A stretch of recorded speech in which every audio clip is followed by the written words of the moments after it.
वेद व्यास के महाभारत को मानव इतिहास में अब तक लिखे गए सबसे पवित्र और शक्तिशाली ग्रंथों में से एक माना जाता है। इस महाकाव्य की शिक्षाएं, कहावतें, दर्शन और भक्तिपूर्ण उपदेश आज की 21वीं सदी में भी प्रासंगिक हैं। इस भव्य महाकाव्य के इर्द गिर्द घूमने वाले विभिन्न विवादों में से एक, जो अभी भी कई इतिहासकारों को परेशान करता है, वह यह है कि दो बहादुर योद्धाओं कर्ण और अर्जुन के बीच किन्हें सर्वश्रेष्ठ कहा जा सकता है। इस बहस में कुछ लोग एकलव्य को भी शामिल करते हैं। यदि आप ऐसे ही अधिक जानकारी प्राप्त करना चाहते हैं तो उत्सव ऐप अवश्य डाउनलोड करें और भारतीय त्योहारों और पौराणिक कथाओं का पता लगाएं। चाहे आप अर्जुन को चुनें या कर्ण, निस्संदेह वे दोनों बहादुर योद्धा थे और यह कहना वास्तव में कठिन है कि उनमें से सर्वश्रेष्ठ कौन था। लेकिन फिर भी आइए इस विषय को गहराई से देखते हैं और इन दोनों नायकों की निष्पेक्ष रूप से तुलना करते हैं। अर्जुन पांडु का पुत्र था, जिसे गुरु द्रोणाचार्य से धनुर्विद्या का कठोर प्रशिक्षण प्राप्त हुआ था। उन्हें विनम्र, साहसी और धार्मिक भी माना जाता था और यह धार्मिकता या धर्म, जैसे कि हम जानते हैं, कुरुक्षेत्र के युद्ध में अपने विरोधियों कौरवों को हराने में सबसे महत्वपूर्ण कारण था। अस्त्र मुख्य रूप से रामायण और महाभारत में महत्वपूर्ण है, जहां उनका उपयोग प्रत्येक महाकाव्य में वर्णित महान युद्धों में किया गया है। दिव्य आमतौर पर अस्त्रों को तीरों में लगाया जाता है, हालांकि उन्हें संभावित रूप से किसी भी चीज के साथ इस्तेमाल किया जा सकता है।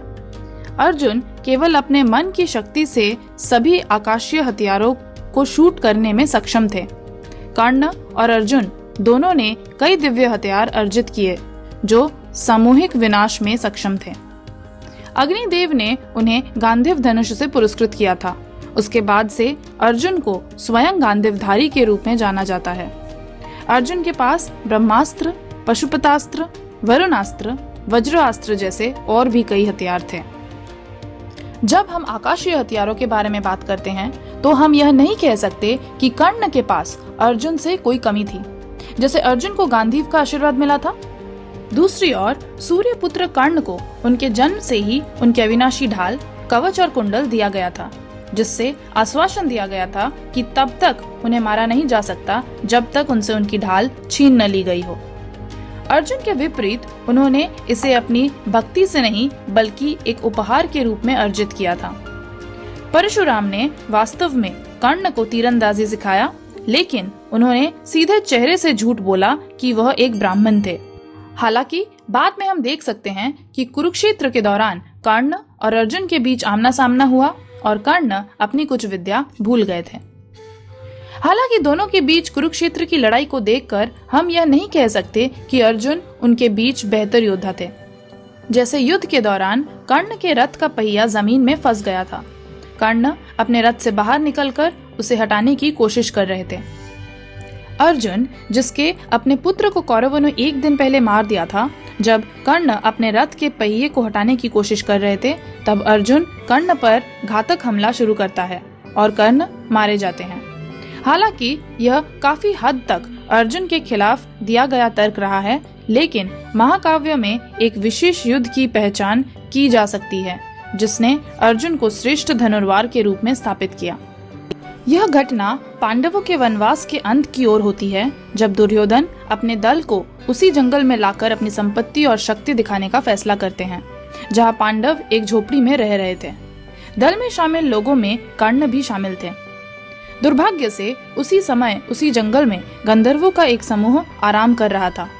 एक लड़ाई टूट गई और एक पूर्ण रूप से लड़ाई में बदल गई। नश्वर कौरवों का दैव्य गंधर्वों के लिए कोई मुकाबला ही नहीं था, जो कर्ण सहित सभी को हराते हैं और दुर्योधन और शाही परिवार के कुछ महिला सदस्यों का अपहरण करते हैं। गंधर्व अलौकिक शक्तियों वाले दिव्य प्राणी हैं और कर्ण आसानी से उनके द्वारा पराजित हो गए थे। हालांकि अपने वनवास के दौरान अर्जुन ने कई दैव्य हथियारों को चलाने और यहाँ तक कि अंधेरे में लड़ाई करने की कामयाबी भी हासिल कर ली थी। इसलिए जब चित्रसेना अदृश्य हो गए, तब भी अर्जुन उनसे लड़े और उन्हें हराने में सक्षम रहे। हम यह कह सकते हैं कि कर्ण को अर्जुन से बेहतर योद्धा या इसके विपरीत कहना गलत होगा। वे दोनों अपने अपने तरीकों में समान रूप में कुशल और प्रभावशाली थे।